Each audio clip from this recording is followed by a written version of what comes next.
नमस्कार दोस्तों, स्वागत है आप सभी का आज के इस नए सेशन में। आज हम रेशियो की दूसरी प्रैक्टिस करने वाले हैं। पिछली प्रैक्टिस हमने देखी थी, उसमें बेसिक्स क्वेश्चन थे। आज से हम लोग थोड़ी सी एडवांस लेवल की, थोड़ी सी मॉडरेट लेवल की क्वेश्चंस की प्रैक्टिस करने वाले हैं। तो चलिए शुरुआत करते हैं। आपकी स्क्रीन पे क्वेश्चन दिख रहा होगा, वीडियो को पॉज करेंगे और खुद से उस क्वेश्चन को सॉल्व करने की कोशिश करेंगे, फिर मेरा सॉल्यूशन देखेंगे। चलिए, तो पहला क्वेश्चन कह रहा है, mixture contains milk and water in the ratio of 5:2। एक कोई मिक्सचर है, ठीक है, सपोज एक मिक्सचर है जिसमें मिल्क एंड वाटर का रेशियो गिवन है 5:2, ठीक, 5:2। On adding 63 litre water the ratio of milk and water becomes 3:5। इसमें प्रोसेस में क्या ऐड हो रहा है? वाटर ऐड हो रहा है। कितना लीटर? 63 लीटर।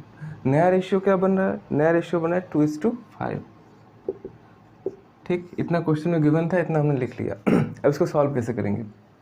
इस पूरे प्रोसेस में कह रहा है कि एक मिक्सचर है जिसे मिल्क एंड वाटर का रेशियो गिवन है। मिल्क एंड वाटर का रेशियो पहले जब इनिशियली कितना था? 5:2, और जब उसमें 63 लीटर वाटर ऐड किया गया तो नया रेशियो निकल कर आया 2:5। इस पूरे प्रोसेस में क्या अनचेंज रहा? मिल्क अनचेंज रहा। जब हम देखते हैं कि दो क्वांटिटी है, दोनों में से किसी एक में चेंज किया जा रहा है, दूसरा चेंज नहीं हो रहा है, तो ये तो सेम होना चाहिए, क्योंकि जो मिल्क यहाँ पर था वही मिल्क यहाँ पर है। क्योंकि प्रोसेस में वाटर ऐड हुआ है तो वाटर में चेंज एक्सेप्टेबल है, पर मिल्क तो चेंज नहीं हुआ है। तो मिल्क जो क्वांटिटी यहाँ पर इनिशियली थी वो क्वांटिटी यहाँ पर होगी। तो यहाँ पर चेंज हुआ है, तो यहाँ देखने के 5 यूनिट मिल्क था इनिशियली, यहाँ पर 2 यूनिट मिल्क है। तो इस 5 यूनिट को 2 यूनिट इक्वेट करने के लिए क्या करेंगे? बड़ा आसान सा तरीका होता है, इस पूरे को 2 से मल्टीप्लाई कर देंगे, इस पूरे को 5 से मल्टीप्लाई कर देंगे। अब इस पुराने रेशियो की कोई ज़रूरत नहीं रही। अब नया रेशियो जब बन के आएगा मिल्क एंड वाटर का, कुछ इस तरह से आएगा। मिल्क एंड वाटर का नया रेशियो 10:4, यहाँ पर आ गया 10:25, ठीक। अब देखिए, अब मिल्क यहाँ भी 10 यूनिट है, यहाँ पर मिल्क 10 यूनिट है, पर पहले इनिशियली वाटर था 4 यूनिट, यहाँ हो गया 25 यूनिट। इसमें 63 लीटर वाटर ऐड किया गया, तो यहाँ डिफरेंस क्या है? Difference is 25 - 4 = 21 unit. ये 21 यूनिट का एक्चुअल वैल्यू क्या है? 63। तो 21 से 3 टाइम्स कटेगा, तो 1 यूनिट = 3 इसका वैल्यू आ गया। और क्वेश्चन पूछ क्या रहा है? क्वेश्चन पूछ रहा है, then find the difference between the milk and water in the final mixture. Final mixture में मिल्क एंड वाटर के बीच का डिफरेंस कितना है? यूनिट के टर्म्स में कितना डिफरेंस है? 25 - 10 15 यूनिट। 15 यूनिट जब डिफरेंस है, पर एक्चुअल में एक यूनिट का वैल्यू 3, तो 15 × 3, तो वैल्यू आ जाएगी 45 लीटर, ठीक है। ऑप्शन कौन सा आएगा? ऑप्शन नंबर ए, ठीक है, ऑप्शन नंबर ए इसका करेक्ट आंसर होगा, ठीक है। समझ आएगा। इस तरह के क्वेश्चन लोग क्या करते हैं, पहले क्वेश्चन में जो गिवन है उस डेटा को हमने लिखा। इस प्रोसेस में देखते हैं कि किस में चेंज किया गया, किस चीज़ में कुछ ऐड या सब्सट्रैक्ट किया गया। तो हमने देखा मिल्क एंड वाटर में वाटर ऐड किया गया। मिल्क जो पहले इनिशियल क्वांटिटी था, इनिशियल मिक्सचर में जो मिल्क की क्वांटिटी थी, फाइनल मिक्सचर में मिल्क की वही क्वांटिटी होगी, सेम क्वांटिटी होगी। मतलब यहाँ पर भी अनचेंज रहेगा, यहाँ पर भी अनचेंज रहेगा। इस चीज़ को सेम करने के लिए हम रेशियो में क्या करते हैं, इस वाले वैल्यू को इस वाले वैल्यू इक्वेट करने के लिए इस वाले वैल्यू से इसको मल्टीप्लाई करते हैं और इस वाले वैल्यू से इसको मल्टीप्लाई करके सिंपली हम लोग इसको कॉमन फैक्टर में ला देते हैं, ठीक है। तो इसमें एक या पूरा, चूँकि रेशियो है, जब एक में चेंज करेंगे तो कंजुगेटिव दूसरा भी चेंज होगा, तो हमें दूसरे में भी चेंज करना पड़ेगा। तो सिमिलरली जब इस तरह से हम लोग मल्टीप्लाई करते हैं, इस पुराने रेशियो की अब कोई वैल्यू नहीं रहती, इसके बेस पे हम लोग कोई कैलकुलेशन अब नहीं कर सकते। अब नया रेशियो हमारे पास इनिशियल के लिए इतना आया, फाइनल के लिए इतना आया। फिर हमने चूँकि यहाँ देखा कि इनिशियली वाटर था 4 यूनिट, अभी ये 25 यूनिट, दोनों का डिफरेंस आएगा 21 यूनिट। 20 यूनिट के फॉर्म में है, एक्चुअल में वो वैल्यू थी 63 लीटर, तो 1 यूनिट की वैल्यू आएगी 3 लीटर। तो पूछ रहा है इनिशियल फाइनल मिक्सचर में मिल्क एंड वाटर के बीच का डिफरेंस यूनिट के फॉर्म में है 15 यूनिट। तो 15 यूनिट, 1 यूनिट का वैल्यू 3, तो 15 यूनिट का वैल्यू आ जाएगा 45 लीटर। तो ये ऑप्शन नंबर 1, ठीक। चलिए अब सॉल्व करते हैं नेक्स्ट क्वेश्चन।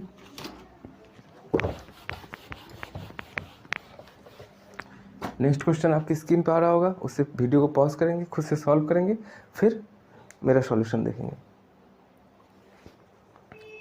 कह रहा है bucket contains a mixture of 2 liquids A and be in the proportion of 2:3।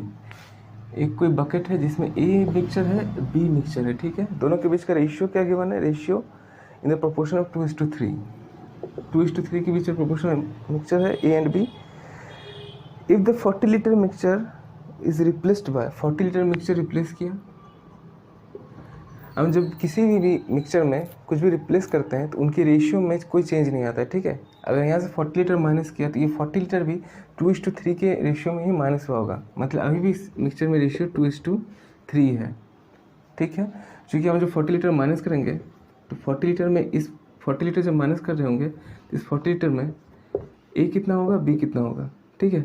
ए कितना होगा, बी कितना होगा, 2:3 है। 2:3 मतलब 5 यूनिट की वैल्यू है 40, तो 1 यूनिट की वैल्यू कितना हो जाएगा, 8। 1 यूनिट इज इक्वल टू 8।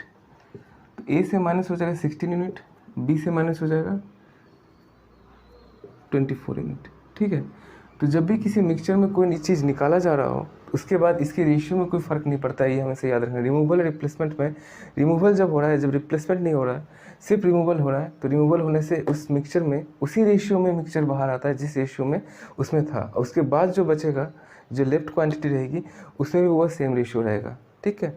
जब तक कि रिप्लेसमेंट नहीं हो रहा है, जब तक रिमूवल हो रहा है तो रेशियो में कोई फ़र्क नहीं पड़ता है, जो रेशियो था वही रेशियो रहेगा। अभी 40 लीटर मिक्सचर सब्सट्रैक्ट किया गया इस पूरे प्रोसेस से, तो इसमें अभी भी 2:3 का ही रेशियो बना हुआ है।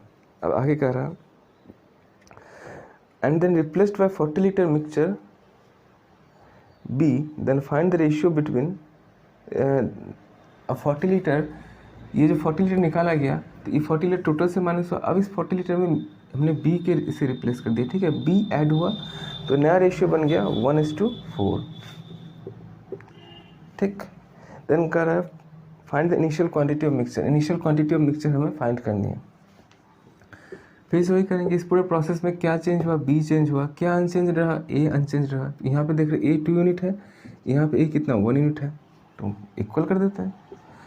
अब 2 को 1 की इक्वल करेंगे तो कुछ नहीं करना है, 1 को 2 की इक्वल करना है तो 2 से मल्टीप्लाई कर देना। अब ये नया रेशियो आ जाएगा 2:8, ठीक।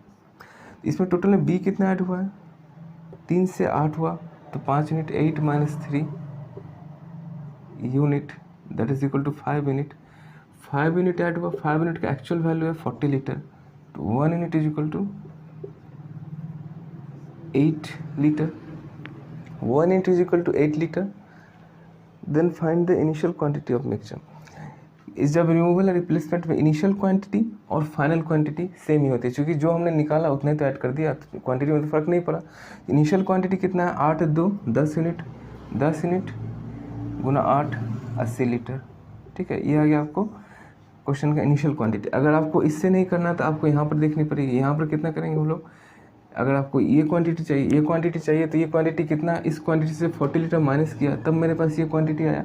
अब ये क्वांटिटी 3 + 2 5 यूनिट, 5 यूनिट गुना 8 40 यूनिट।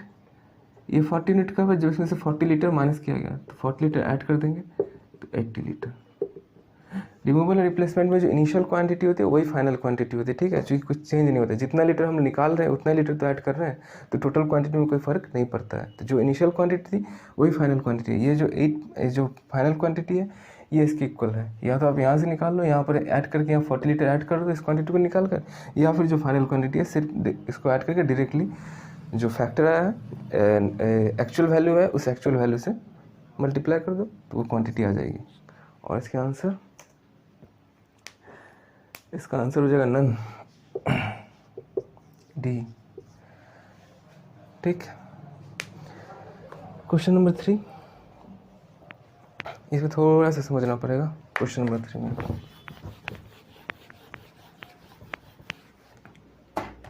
क्वेश्चन नंबर 3 का रहा fresh fruit contains 80% water and dry fruit contains 15% of water, ठीक।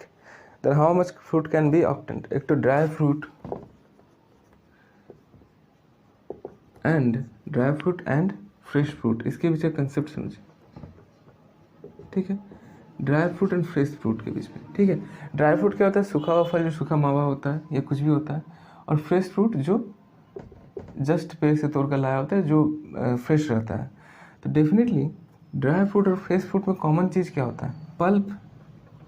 चूँकि कोई भी ड्राई फ्रूट किस चीज़ से बना हुआ होगा, एक पल्प और एक होगा आपको वाटर, ठीक।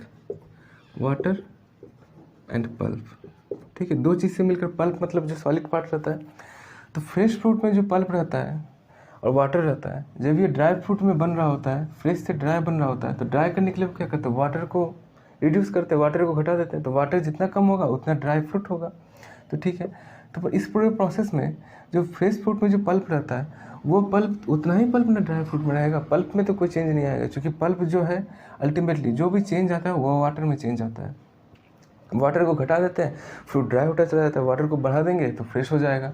तो जो कॉमन रहता है जब भी इस ड्राई फ्रूट और फ्रेश फ्रूट का कंसेप्ट आए तो इसमें हम लोग पल्प के वैल्यू को इक्वेट कर देते हैं, ताकि जो पल्प से हम लोग रिलेट करके इसका सॉल्यूशन निकाल सकें। चलिए अब क्वेश्चन को देखते हैं किस तरह से करेंगे, ताकि एक चीज़ हमेशा याद रखनी कि ड्राई फ्रूट का पल्प फ्रेश फ्रूट का पल्प ऑलवेज इक्वल होता है। ड्राई फ्रूट का पल्प फ्रेश फ्रूट का पल्प ऑलवेज इक्वल होगा, जो भी चेंज आएगा वाटर में आएगा। फ्रेश फ्रूट में वाटर अधिक होता है, ड्राई फ्रूट में वाटर कम होता है, तो जो भी चेंज आएगा वाटर में आएगा, पल्प में कोई चेंज नहीं रहेगा। जो पल्प की क्वांटिटी फ्रेश फ्रूट में थी वही पल्प की क्वांटिटी ड्राई फ्रूट में होगी।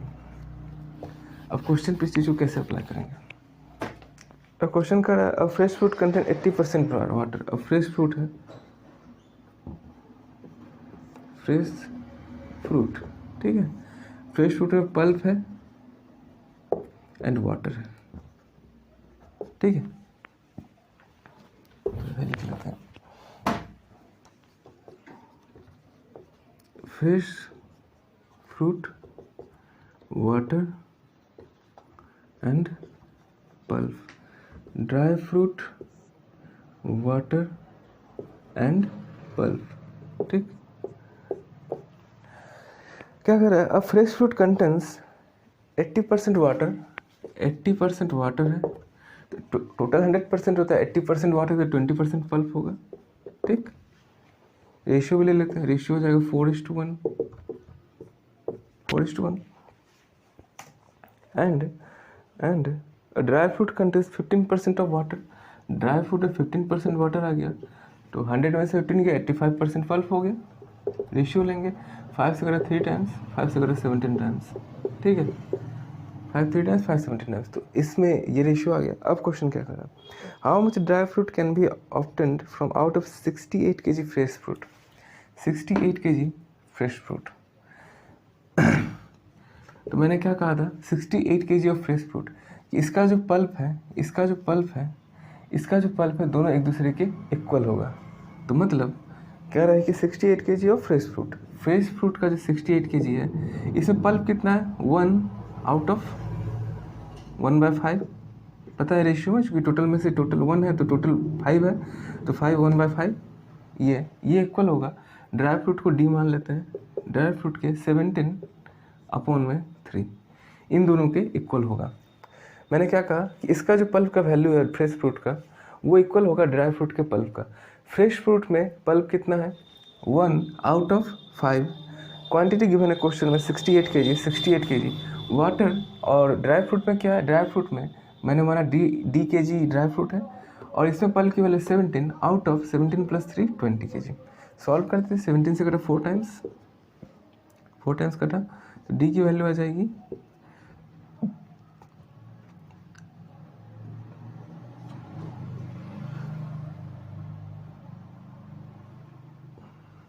4 टाइम्स 5 टाइम्स एंड सॉरी यहाँ 20 ना होगा, 20 kg, 17 + 2 20 kg, 20 kg जब करेंगे तो चूँकि 17 + 3 20 kg, तो अब 70 से 4 टाइम्स, 5 से कटा 4 टाइम्स, तो टोटल ड्राई फ्रूट 16 kg, ठीक है। ड्राई फ्रूट हम लोग निकाल सकते हैं टोटल में से, टोटल 68 kg फ्रेश फ्रूट से हम लोग ड्राई फ्रूट 16 kg निकाल सकते हैं। बस एक बात हमेशा याद रखनी कि pulp of dry fruit is always equal to the pulp of fresh fruit, ठीक है। तो इस वाले में क्वेश्चन के लिए हम इससे कर सकते हैं, प्लस परसेंटेज से हम लोग इस क्वेश्चन को सेम तरीके से कर सकते हैं। रेशियो से नहीं करना चाहते हैं तो लोग परसेंटेज से भी कर सकते हैं। देखिए कैसे,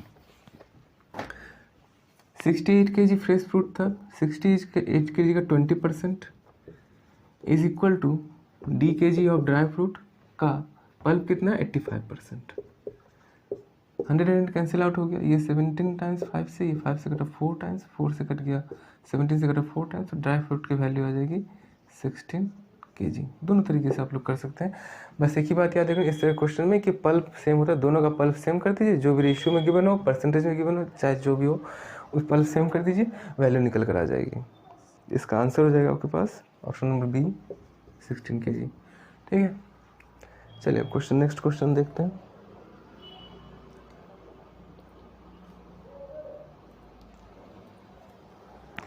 नेक्स्ट क्वेश्चन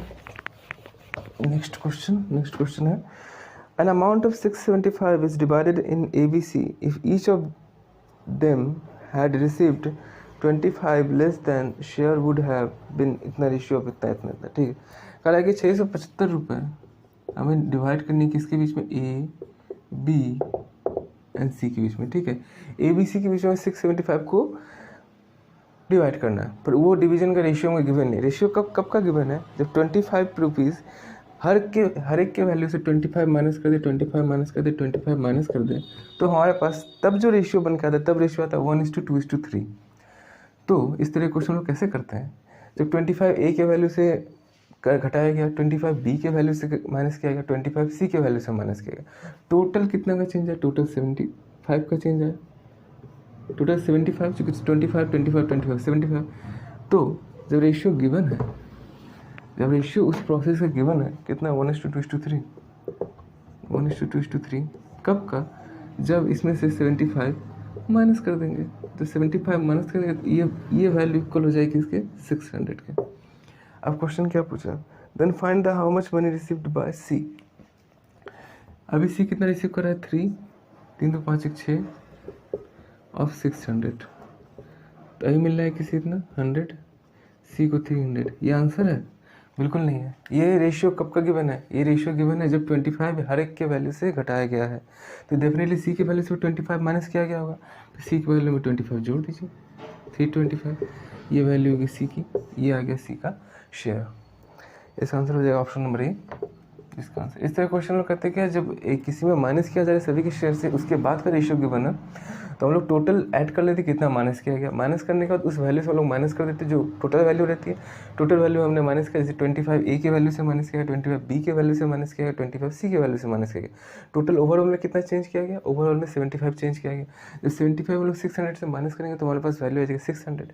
अब इस नंबर के लिए रेशियो गिवन है, इस नंबर के लिए रेशियो गिवन है, तो रेशियो 1:2:3 गिवन था, तो 1 2 3 टोटल ऐड करेंगे तो 6 यूनिट का वैल्यू आ जाएगा 600, तो 1 यूनिट का वैल्यू आ जाएगा 100। तो सी की वैल्यू पूछ रहा है, तो सी की वैल्यू 300 कब है, जब 25 इसमें से माइनस किया गया, तो 25 ऐड कर देंगे तो इनिशियल शेयर हमारे पास निकल कर आ जाएगा। ये था क्वेश्चन, होपफुली समझ आया होगा। Next question, the sum of ₹2495 is divided among A, B, C such that if we decrease 15 from the share of A, ठीक है, ए बी सी के बीच में कितने का डिस्ट्रीब्यूशन करना है, 2495। ठीक है, टोटल ये वैल्यू है, इस वैल्यू को हमें ए बी सी के बीच में डिस्ट्रीब्यूट करना है। ओके, तो कह रहा है if we decrease 15 from the share of A, 15 हमने डिक्रीज किया ए के शेयर से, ठीक, 30 from the share of B, 30 from the share of B and 50 from the share of C, 50 from the share of C. Okay, total इतना हमने किया, तो हमारे पास अब रेशियो कितना आया, now the ratio becomes 3:2:7। Same process करेंगे, 3:2:7। टोटल ओवरऑल में कितना डिक्रीज है, सबको जोड़ देते हैं, सबको जोड़ देते हैं, 50 + 30 80, 80 + 85, तो 85 जब ऐड करेंगे तो ये वैल्यू आ जाएगा 2495 माइनस 85, सॉरी 95 नहीं, 30 + 80 95 करेंगे तो ये वैल्यू आ जाएगा 2400 रुपये। ठीक है, 2400 रुपये वैल्यू हो गया। अब इसका रेशियो गिवन है, इसका रेशियो गिवन टोटल को जोड़ेंगे कितना, 7 + 3 10 2 12, 12 यूनिट इज इक्वल टू 2400, तो 1 यूनिट इज इक्वल टू 200, आ गया 1 यूनिट 200। अब क्वेश्चन में क्या पूछ रहा है, then find the share of A, A का शेयर पूछ रहा है, ए का शेयर का रेशियो कितना गिवन है, 3 × 200, पर ये रेशियो कब है, जब 15 माइनस किया गया, तो हम लोग 15 ऐड कर देंगे, हो गया 600 अब प्लस 15, दैट इज आ गया 615, ये हो गया शेयर ऑफ ए। ठीक है, ए का शेयर, ऑप्शन नंबर बी। इस तरह क्वेश्चन क्या कहा कि ए बी सी 3 आदमी है, 3 आदमी के बीच में 2495 रुपये को हमको डिवाइड करना है, पर इसका रेशियो कब गिवन है? जब ए की शेयर से 15 रुपये घटाया गया, बी की शेयर से 30 रुपये घटाया गया, सी की शेयर से 50 रुपये घटाया गया, तब का रेशियो गिवन है 3:2:7। तो जब सबके शेयर से टोटल में से माइनस हो रहा है तो क्यों टोटल को ऐड करके हम लोग टोटल में से माइनस कर दे। तो वही कर दिए हम लोग, 50 + 30 80 + 15 95 माइनस किया तो हमारे पास वैल्यू आ गई 24 रुपये। 24 रुपये जब आ गई तो 24 रुपये के लिए ये रेशियो गिवन है, तो हमने इसको ऐड किया। 7 + 3 10 + 2 12 यूनिट की वैल्यू है 24 रुपये, तो 1 यूनिट की वैल्यू हो जाएगी 200। अब क्वेश्चन पूछ रहा है कि फाइंड द शेयर ऑफ ए का शेयर कितना आ जाएगा? 3 × 200 हो जाएगा 600। ये 600 कब है? जब 15 रुपये घटाया गया तो 15 रुपये ऐड कर देंगे, 615। इस तरह क्वेश्चन को हम लोग इस तरह से करते हैं, ठीक है।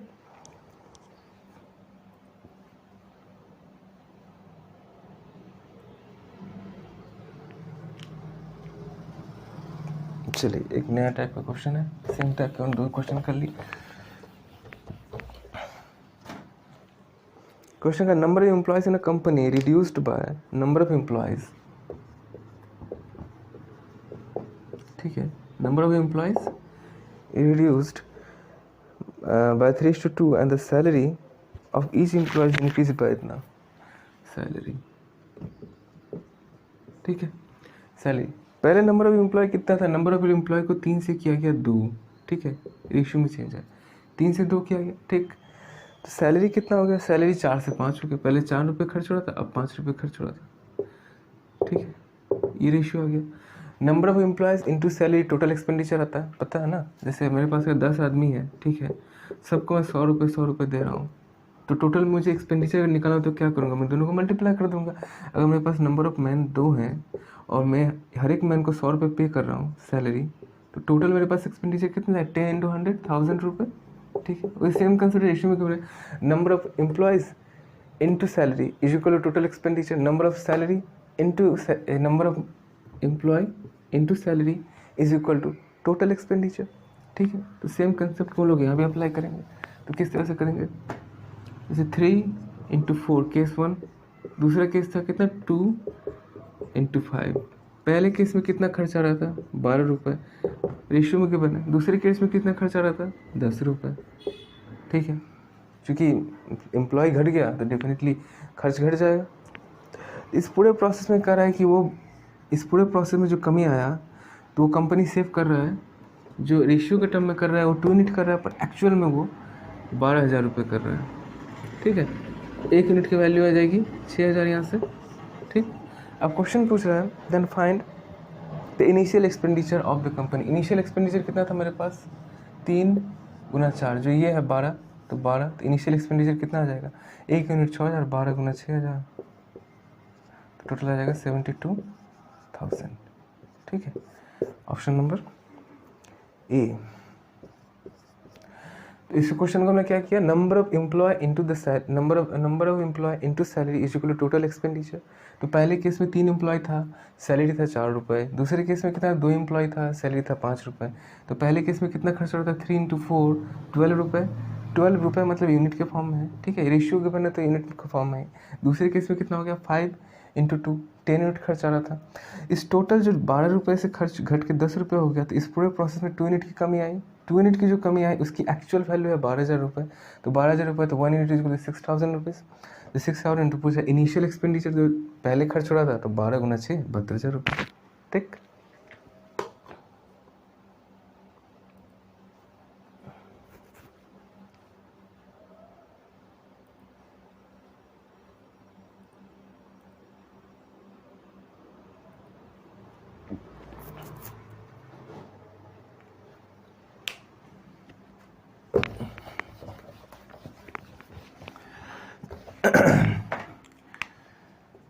इनकम इज इक्वल टू क्या होता है? एक्सपेंडिचर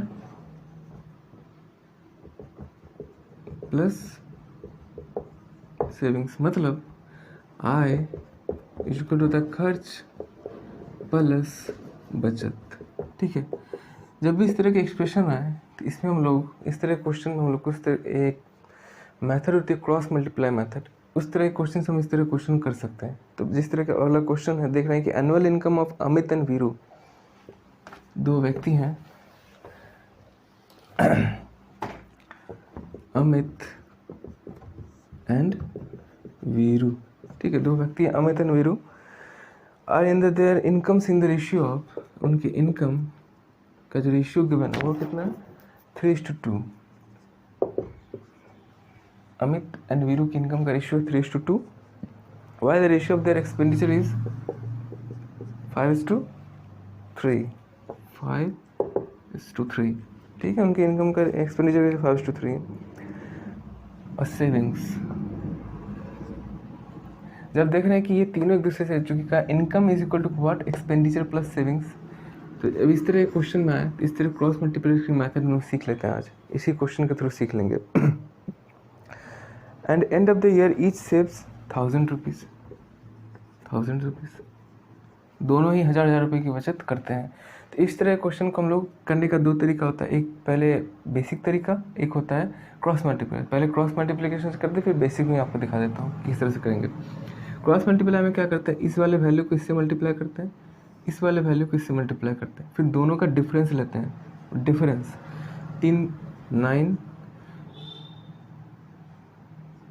-10, ठीक है, मैंने कहा डिफरेंस, इसको इक्वल कर देते हैं, इस वाले वैल्यू को इससे मल्टीप्लाई करते हैं, इस वाले वैल्यू को इससे मल्टीप्लाई करते हैं, ठीक है। 1000 इंटू 5000, 5000 इंटू 3000, तो 5000 माइनस 3000, तो टोटल चेंज आ गया 1 यूनिट का वैल्यू आ जाएगा मेरे पास 2000। इतना आसान हो गया, 1 यूनिट का वैल्यू आ गया 2000। अब क्वेश्चन कर रहा है then annual income of Amit, Amit का एनुअल इनकम कितना हो जाएगा 3 × 2 6000। इस बारे में आपको हमेशा याद रखनी है कि सिर्फ ऊपर वाला वैल्यू हम कैलकुलेट कर पाते हैं, नीचे वाला कैलकुलेट करना पॉसिबल नहीं है। अगर नीचे वाला वैल्यू रख दोगे तो ये पूरा का पूरा इक्वेशन बिगड़ जाएगा। सिर्फ हम ऊपर वाला इनकम जो ऊपर में रहेगा सिर्फ उसका वैल्यू कैलकुलेट कर सकते हैं, नीचे वाला नहीं कर सकते। अब नीचे वाला कैलकुलेट करना है तो income minus savings is equal to expenditure, तो इसमें से माइनस करोगे तो हो जाएगा 5000, ठीक है। पर ऐसे सॉल्व करोगे सीधे 2000 को 10,000 आएगा, तो वो सेटिस्फाई नहीं करता।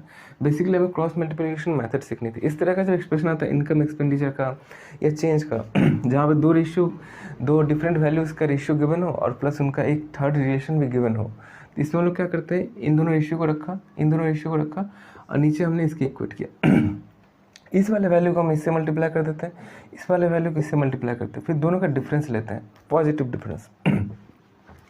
फिर इस वाले वैल्यू को इससे मल्टीप्लाई करते हैं, फिर इस वाले वैल्यू को इससे मल्टीप्लाई करते हैं, फिर इन दोनों का पॉजिटिव डिफरेंस लेते हैं। जो वैल्यू आती है वो उस वैल्यू से हम लोग 1 यूनिट की वैल्यू फाइंड कर लेते हैं। जैसे 1 यूनिट की वैल्यू फाइंड करते हैं तो इस ऊपर वाला जो वैल्यू रहता है, सिर्फ ऊपर वाला, इसे हम यहाँ से निकाल सकते हैं और निकालते हैं तो ये क्वेश्चन आसानी से विदिन अ सेकेंड बन सकता है।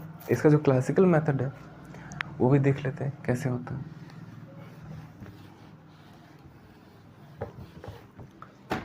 फॉर अमित,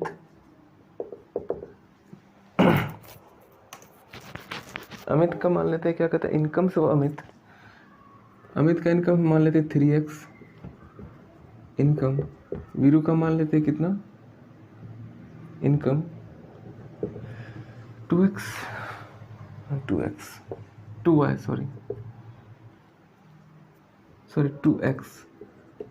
इनकम आ गया।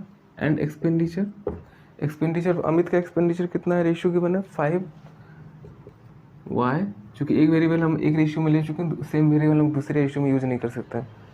और इसका वीरू का एक्सपेंडिचर कितना आ जाएगा 5:3y। अब चूँकि पता है कि income minus expenditure is equal to होता है सेविंग्स, ठीक है। तो बस अब इसमें लीनियर इक्वेशन बनेगा 3x माइनस 5y, ये सेव करता है 1000 रुपये, फिर 2x minus 3y is equal to 1000 रुपये। अब इसे सॉल्व कीजिए, इसको 2 से मल्टीप्लाई कीजिए, इसको हमें क्या निकालना है, हमें एक्सपेंडिचर ऑफ इनकम निकालना है। तो x के फॉर्म में तो y को कैंसिल कर देते हैं, 3 5, ये वाला तो कैंसिल हो गया, ये हो जाएगा 15x 9x माइनस हो जाएगा 10x इज इक्वल टू हो जाएगा 3000 प्लस 5000 2000 माइनस का, तो minus x is equal to minus 2000। तो इसे सॉल्व करेंगे तो x की वैल्यू हो जाएगी 2000, बाकी यहाँ से वैल्यू पुट करोगे 3 का जाएगा, सेम वैल्यू 3 × 2000 और टोटल वैल्यू आ जाएगी 6000। ठीक, इस तरह से भी कर सकते हैं लीनियर इक्वेशन बना के। चूँकि वैल्यू इजी था तो लीनियर इक्वेशन से बन गया, पर एक्चुअली में क्रॉस मल्टीप्लिकेशन मेथड से हम लोग सॉल्व करेंगे तो काफ़ी आसान हो जाएगा। बाकी आप क्वेश्चंस को प्रैक्टिस करोगे और मैं भी कई सारे क्वेश्चंस लेकर आऊँगा जिससे ये कंसेप्ट क्लियर होता चला जाए। फिर आज के सेशन में इतना ही, मिलते हैं कल और एक नए सेशन में, और बाकी कुछ नई चीज़ें सीखेंगे और सीखते चले जाएंगे। चलिए तब तक के लिए पढ़ते रहिए, बाय बाय।